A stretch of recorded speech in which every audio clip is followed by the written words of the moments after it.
The Infinity Stones are widely regarded as the most powerful artifacts to exist in the known universe. Using the power of just one Infinity Stone is a feat that often overwhelms an individual without adequate practice or strength. Infinity Stones have almost always been encased in some kind of container or device that was meant to channel and contain the power of the stone, with only a few exceptions. The Space Stone was contained in a glass cube known as the Tesseract. The Power Stone most often resides in a metallic orb, and the Time Stone lives in the heart of the Eye of Agamotto, just to name a few examples. Using all of the Infinity Stones at once, however, has only been a feat to been accomplished on screen by 3 separate characters: Thanos, Bruce Banner, and Tony Stark. While other theories propose that other beings have wielded the 6 stones from Odin to the Eternals, today we will be focusing on the individuals that we see on screen. If you are interested in either of these 2 theories regarding Odin and the Eternals assembling the stones, we have covered both on the channel. It's important to note that an early version of this video was posted some time ago, but as new information comes to light and interest is rejuvenated in the topic, it is always nice to conduct a more thorough, in-depth analysis and bring you guys up to date on information on some of your favorite topics. So come with us today, watchers of the Marvel Multiverse, as we compare the Infinity Gauntlet that Thanos used to the one constructed by Tony Stark and used by both himself as well as Bruce Banner, why they're different, and the particular strengths and weaknesses that give them each their own unique properties. This video should serve as an in-depth explanation and analysis on both the Stark Infinity Gauntlet as well as the Thanos Gauntlet constructed by Eitri the Dwarf. And ultimately at the end of this video, we can answer the question which of the 2 Infinity Gauntlets assembled in the MCU is more powerful and more useful. And you may in fact be surprised, as we'll explore different properties and pros and cons to each of the gauntlets. With that said,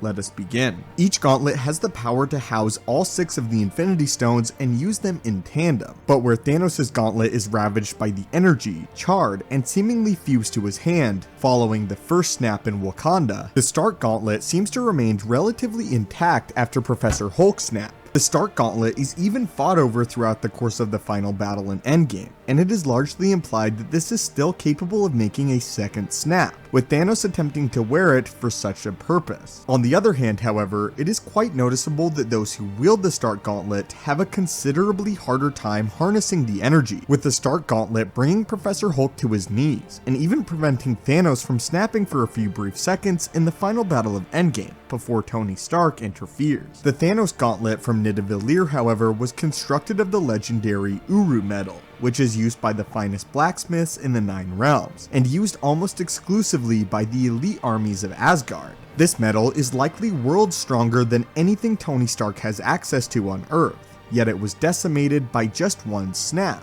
So why is this? Well, my friends, the answer most likely is that the Thanos Gauntlet is better at absorbing energy into itself, while the Stark Gauntlet channels the energy directly into the user. Thanos' gauntlet is quite notably made of the legendary Uru metal, which was a particular affinity for absorbing cosmic energy. Mjolnir, for example, was able to channel Thor's incredible power for centuries, and Stormbreaker was able to not only harness Thor's power, but actively enhanced it. Uru can maintain enchantments, channel magical energies, and overall be used to manipulate different energy forces. This means that while Thanos feels the surges of energy every time he adds a stone to his collection, the bulk of the energy is absorbed into the gauntlet itself. This could very likely supercharge the gauntlet as Thanos embarks on his quest, and with all this energy channeled directly into the gauntlet, the snap very likely overloaded it and caused the gauntlet to be nearly destroyed. The Stark Gauntlet, on the other hand, was likely constructed of the same type of gold titanium alloy that Tony most often uses to construct his Iron Man suits. It was also likely constructed with the same nanoparticles that he used in his Mark 50 and Mark 85 suits, seeing as the gauntlet is not only able to adapt to different sizes, but is able to transfer the stones between itself and Tony's suit of armor. While gold is actually known to be a powerful conductor of energy, it is simply not on the same level as the mythical Asgardian metal used by the dwarves of Nidavellir. This likely means that the energy of the stones is not in fact absorbed into the gauntlet, but is channeled through the gauntlet and into the wearer, as the Stark Gauntlet simply doesn't have the capacity to absorb the energy of the stones directly into itself. This could feasibly explain why Professor Hulk was so badly injured by the snap,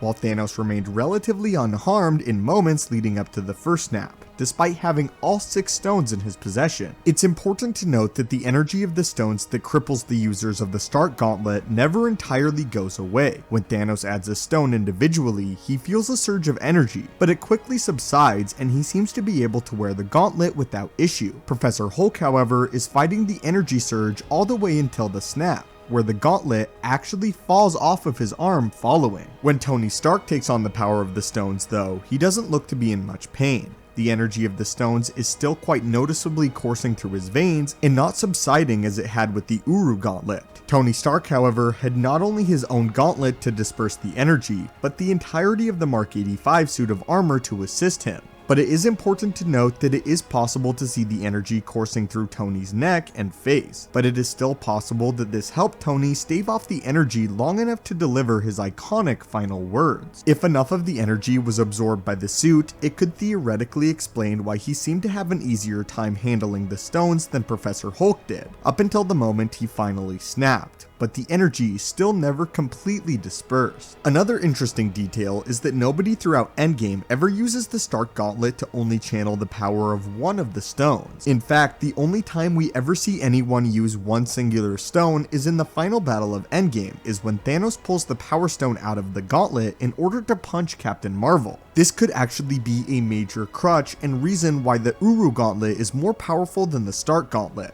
This could potentially indicate that the Stark Gauntlet may have not been designed to channel each stone individually, but was built only to snap, seeing as this was the only goal and none of the Avengers had anticipated having to use it in any battle. But there it is, my friends. That is why the Stark Gauntlet didn't take on any damage following the snap by Professor Hulk, but why the Uru Thanos Gauntlet also has major things going in its favor. So I leave it up to you. Which of the 2 Infinity Gauntlets that we see in the Marvel Cinematic Universe do you believe is the more powerful? Is it the Uru Gauntlet constructed on Nidavellir by Eitri the Dwarf and wielded by the Mad Titan Thanos? Or was it the invincible Iron Man's Stark Gauntlet, the one responsible for finally bringing the terror of the Mad Titan to an end? I would love to hear your thoughts in the comments down below. And as always, my friends, hit that subscribe button to assemble and join our team, and have a great day.